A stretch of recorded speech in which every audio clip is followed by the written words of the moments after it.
When you watch historical movies, you probably think something like, I wish I had lived back then.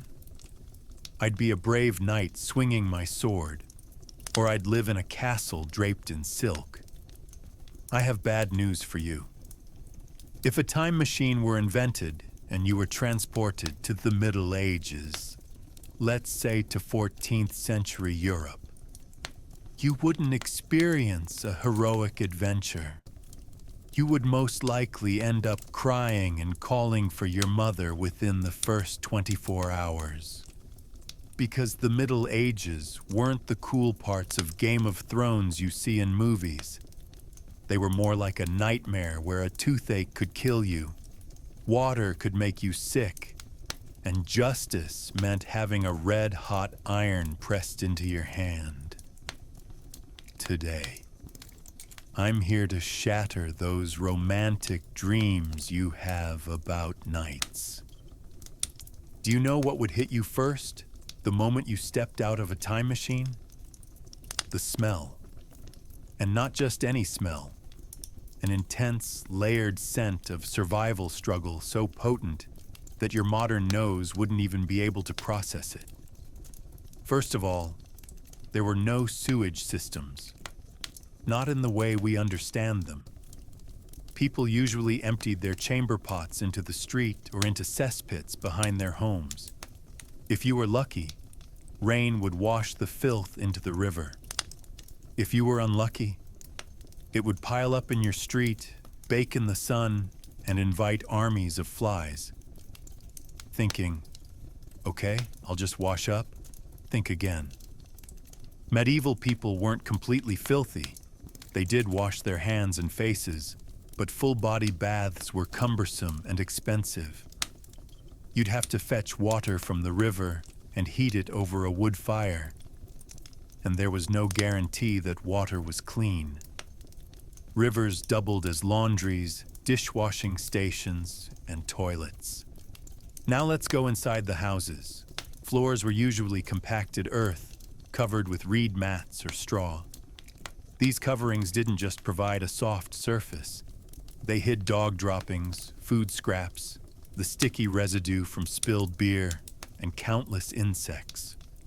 Erasmus wrote that English house floors were full of vomit, urine, and unspeakably disgusting things. And you had to sleep on that floor. Are you hungry? Great. But whatever you do, don't eat that bread. In the Middle Ages, there was no Food Safety Authority, FDA. Bakers, eager to make more profit, could mix chalk, sawdust, or even dirt into their flour. Luckily, if they got caught, the punishment was severe. Bakers who made fraudulent bread had it hung around their necks and were paraded through the town square for all to see. But the real danger wasn't the bakers cheating. It was nature itself. Rye bread was a staple for peasants. Yet in damp, cold periods, a fungus called ergot would grow on the rye. Eat it, and you'd contract what was known as St. Anthony's fire. Symptoms were horrifying. First, you'd start seeing vivid hallucinations. The raw material for LSD comes from this fungus. Then, an unbearable burning sensation would spread across your body. In the final stage, your hands and feet would turn black, rot, and literally fall off. Yes, one slice of breakfast bread could drive you insane and make you lose your fingers. Let's say you got sick. Well, my condolences. In the Middle Ages, going to the doctor was often more terrifying than the illness itself. To diagnose you, physicians usually examined the color, smell, and yes, even the taste of your urine. And their treatments? Usually something like, your body seems imbalanced. Let's drain some blood. Got a headache? Bloodletting? Fever? Leech therapy? They believed illness came from bad humors, so they would bleed you until you were weak as a dying chicken. But the worst part was surgery. There was no anesthesia, no antiseptics. If you were wounded in battle or needed a limb removed, the best they could do was give you a bit of wine, if you were lucky, and a wooden stick to bite down on. The surgeon, who was often also the town barber, had one job: be fast. Can you imagine the pain while he sawed off your leg? Even if you survived the operation, infection would kill you with an 80% probability. Since no one knew what germs were, the surgeon might wipe his tools on the same apron he had just used to clean a horse's hoof, and then operate on you. In the Middle Ages, danger didn't just come from humans. Animals could get you into trouble too. And believe it or not, they could even be put on trial. I'm not joking. In 1386 in France, a pig was arrested, imprisoned, tried, and found guilty for killing a child. Its punishment? Dressed in human clothes, vest and pants, and executed by hanging in the town square. Even rats, locusts, and other pests could be threatened with excommunication in church courts. So the chance of being attacked by a rogue pig on the street was arguably more real than being hit by a modern car. And justice? That meant the divine trial, or trial by ordeal. Want to prove your innocence? The judge would say, "Fine. Hold this red-hot iron and walk 9 paces. If your hand started healing after 3 days, you were innocent. If it festered, you were guilty. Or they might throw you into water. Sink. You're innocent, but possibly drowned. Float. You're a witch and executed." Great options, right? Daily life was a minefield. According to research conducted at Oxford University, the murder rate in 14th century Oxford was far higher than in even the most dangerous cities today. Students, townsfolk, everyone was armed, and alcohol consumption was sky high, since the water was often contaminated. A simple bar fight could end with you being stabbed to death, and since there was no police, your killer would likely get away. Safe at home? Not really. Houses were made of wood, roofs were thatched, and lighting came from candles. Fire was the greatest fear in medieval cities. One tiny spark could wipe out an entire neighborhood. And if you were wealthy and wanted to dress well, watch out, sumptuary laws were in effect. If your social status wasn't high enough, wearing purple, donning fur, or sporting pointy shoes was illegal. You could be fined or humiliated in public just for your clothes. If you were a noblewoman in the Middle Ages, forget the word privacy, especially when giving birth. The birth of a queen was a matter of state, and witnesses were required to ensure that the baby hadn't been swapped. But sometimes things went completely overboard. When Queen Marie Antoinette had her first child, a staggering 200 people crowded into the birthing chamber. Not just courtiers. Curious outsiders even clambered on furniture, trying to get a better view. The room became so hot and suffocating that the queen fainted. The king had to smash windows to let in fresh air, saving her from death. Today, fathers are barely allowed into delivery rooms. Back then, the entire town showed up. I mentioned earlier that a pig was executed, but the story wasn't limited to pigs. What happened when mice were taken to court in 16th century France? In 1522, mice in the Autumn region were accused of eating barley crops. The bishopric ordered the mice to appear in court. Of course, the mice didn't show up because, well, they were mice. So they were assigned a lawyer named Bartholomew Chassaneuz.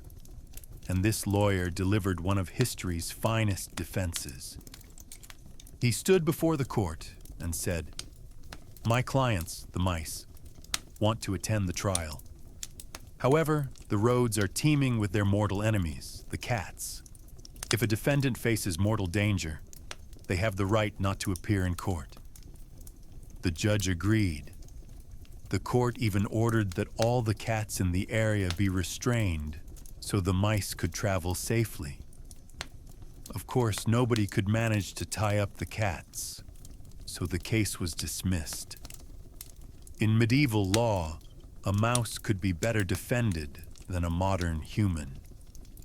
If you thought bloodletting was bad when you were sick, how about having ground-up corpses prescribed to you? From the 12th to the 19th century in Europe, a medicine called mumia was extremely popular. People believed that the bitumen and preservatives inside ancient Egyptian mummies could cure anything. Headache? Eat some mummy? Stomach ache? Swallow a little pharaoh dust. European aristocrats were, quite literally, practicing cannibalism. They didn't stop at eating them. Artists used a special paint called mummy brown, which was actually made from ground-up mummies. The famous painter Edward Burne-Jones was so horrified when he discovered that his paint contained real human remains that he held an official funeral for the tube in his garden and buried it. This, my friends, is what the Middle Ages and the centuries that followed were really like. Not just filth and disease, but a survival simulator where logic, law, and human dignity were constantly tested. Knights, castles, and princesses, the stories are beautiful. But real history, it stinks, it hurts, and it can kill you. So next time you complain about your life, remember this video. At least no one is making you clean the king's toilet, or forcing you to drink mummy powder when you have a headache. Morning, awakening and flying gifts. The sun hadn't risen yet, but Thomas was already awake. He had to be because Will, one of the two other apprentices sharing the bed, had started coughing directly into Thomas's face in his sleep. Will's breath smelled of rotting onions and sour beer. Thomas scratched himself upright. The fleas in the straw-filled mattress had also begun their breakfast. Thomas stepped out from the back room of the wooden house's ground-floor shop. Master Miller, the landlord, was snoring upstairs. Thomas's first task was to empty the night pot, chamber pot. Grabbing the ceramic vessel brimming with last night's contents, he hurled it into the street. London streets reeked like an open sewer even at the crack of dawn. With no proper sewage system, everyone's waste ran straight into the open gutter. Thomas opened the door and, seizing the quiet of the street, dumped the contents without even bothering to shout, "Guardy Lou!" But the wind betrayed him. A yellowish splash hit his trousers. "Bloody hell," muttered Thomas. He didn't wipe them. Layers of dried mud and excrement had already turned his pants into a waterproof armor. Breakfast. Bread or wood? His stomach growled. He went to the corner bakery, run by John, the least liked man in the neighborhood. But the cheapest bread was his. "One loaf, John, and none of that stone-filled nonsense this time," Thomas said, slamming his metal coin on the counter.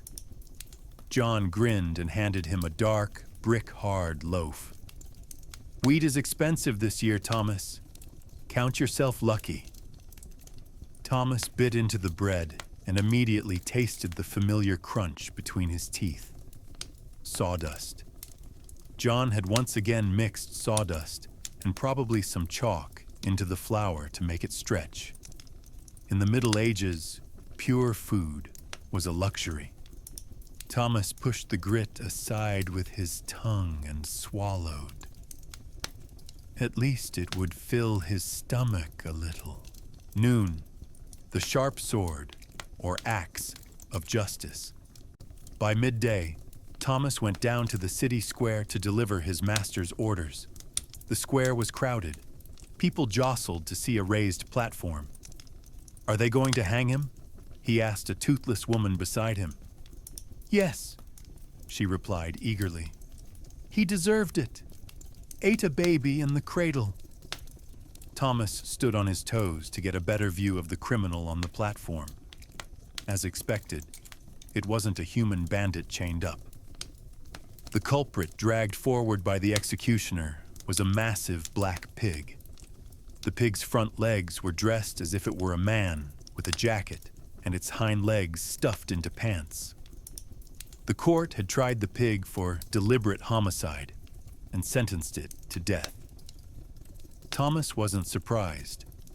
Last month, a church court had excommunicated a herd of rats for eating crops. Their lawyer had argued that his clients couldn't appear in court because of the deadly cats along the route.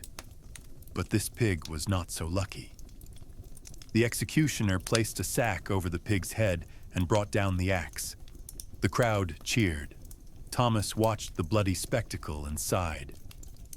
"Justice has been served," he thought, continuing to gnaw on his sawdust-laden bread. Afternoon. Terror in the dentist's chair. As he returned to the shop, the throbbing pain in Thomas's jaw, which had been tormenting him for days, struck again. The lower left molar, a deep cavity reaching the gum, was unbearable. Dropping the bale of cloth, he dashed to the barber's shop at the end of the street. The barber, who was also the city surgeon, was wiping a bloody razor on a cloth. He had just shaved one customer and drawn bad blood from another's arm. "Toothache?" the barber asked, seeing Thomas's swollen cheek. Thomas nodded. He couldn't speak. The barber seated him on a wooden chair, stained with blood. "Lucky day, boy. I have a new tool. It's called the Pelican."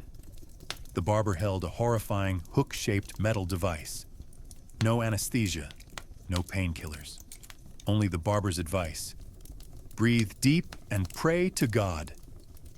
The barber dug the metal hook into Thomas's gum. Thomas wanted to scream, but his mouth was full of iron. The barber tugged. A crack sounded. Thomas's eyes went dark.